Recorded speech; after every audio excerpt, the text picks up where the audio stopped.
favela. Não sei. Um dos principais motivos do movimento dos Sem Terra estar recrutando gente na periferia das cidades é que as bases estão ficando enfraquecidas. Cansados das sucessivas invasões, antigos líderes estão organizando grupos dissidentes. O principal é aqui no Pontal do Paranapanema.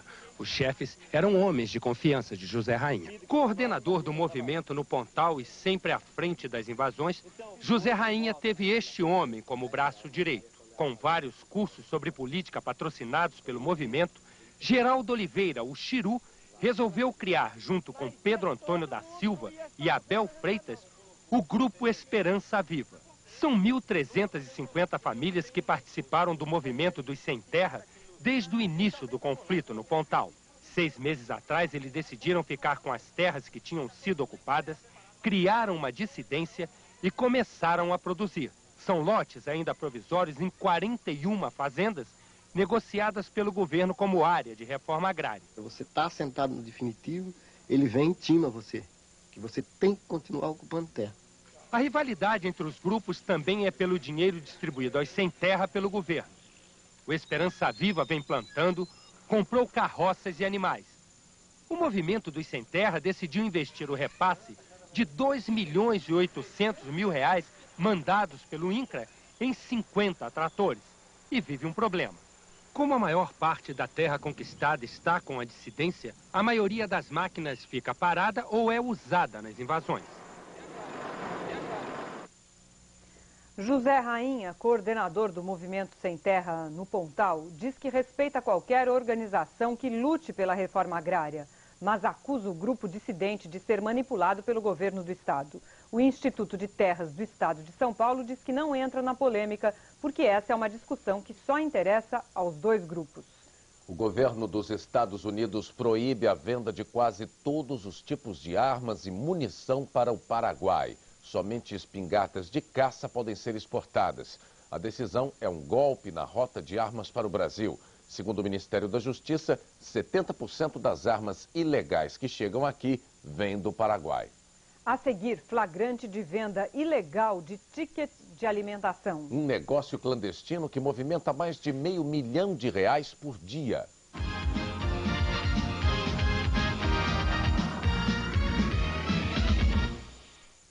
São Paulo todo dia trabalhar. Atenção, empresário.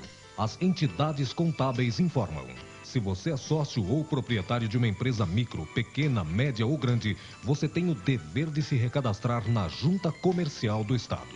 A JUSESP vai reconhecer você e a sua empresa para preservar todos os direitos garantidos pela Constituição. Consulte seu contador. O motivo principal é o congelamento do processo de paz provocado pelos ultradireitistas que governam Israel. Os piores temores se confirmam. O sangue está correndo. O primeiro-ministro de Israel, Benjamin Netanyahu, que está em Paris, telefonou para o presidente do Egito, Hosni Mubarak, pedindo calma aos árabes.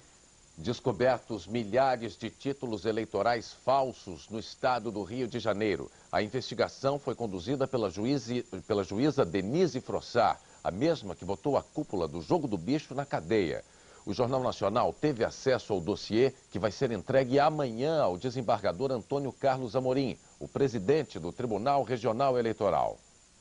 O relatório da investigação contém a lista com 7.000 títulos falsos. O maior número de fraudes é no interior do estado e na Baixada Fluminense. Analisando os documentos usados na emissão de títulos, os juízes constataram que 46 eleitores declararam morar no mesmo endereço. Rua Capitão Gaspar Soares, número 301, centro de Nova Iguaçu. Mas nenhum deles mora, trabalha ou está preso aqui. O endereço dado à Justiça Eleitoral é o da 52ª Delegacia de Polícia. A 50 metros da delegacia, mais um endereço falso. Nessa casa, mora alguma pessoa chamada Adriana Fonseca? Não, eu sou a dona da casa. Tenho 58 anos, nasci nessa casa e é que ninguém nesta casa chama-se Adriana. Em São João de Meriti, também na Baixada Fluminense, outra denúncia. 20 eleitores declararam morar nesta casa, onde fica o comitê de um dos candidatos a prefeito. José Amorim é deputado estadual e tenta chegar à prefeitura pela terceira vez. Ele diz que 9 pessoas são da família dele ou ex-funcionários que moraram na casa. Os outros, o senhor tem que procurar saber com eles. Eu não sei se os conheço ou não.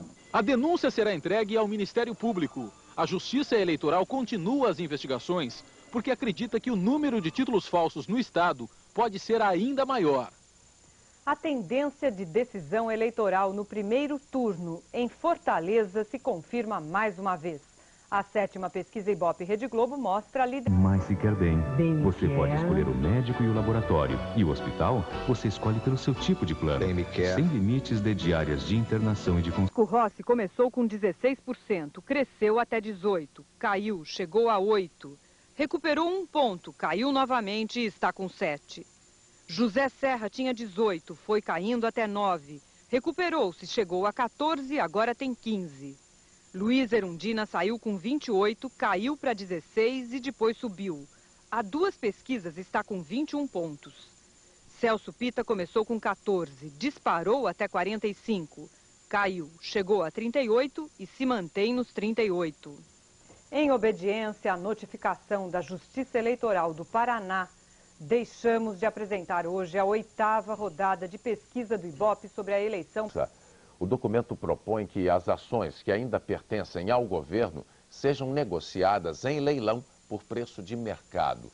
Num texto anterior, revelado pelo colunista Ricardo Boechat no Bom Dia Brasil, o banco chegou a sugerir que as mesmas ações fossem vendidas pela metade do valor de mercado. A maior parte das ações da Excelsa, Centrais Elétricas do Espírito Santo, foi vendida em julho do ano passado. Mas a Eletrobras permaneceu com quase 15% das ações da empresa. No último dia 30, o BNDES preparou um documento em que defendia a venda destas ações. O documento estimava em R$ 71 o preço mínimo de venda de cada ação. Ontem, a proposta foi denunciada pelo jornalista Ricardo Boechat no Bom Dia Brasil. No mesmo dia, o BNDES mostrou uma segunda versão do documento. Nesta versão, com data de 20 de setembro, o preço mínimo de venda subiu para R$ 127. O BNDES nega qualquer tentativa de fraude no processo de venda das ações da Excelsa. O diretor de desestatização do banco, José Pio Borges, afirma que a segunda versão do documento é mais esclarecedora e foi feita para deixar mais clara a questão do preço de venda das ações. O segundo documento ele deixa mais claro que 70,5 seria o valor mínimo que deveria ser apurado para alcançar o valor total da empresa. Agora, o valor de venda, o valor de leilão, seria o valor de mercado. A primeira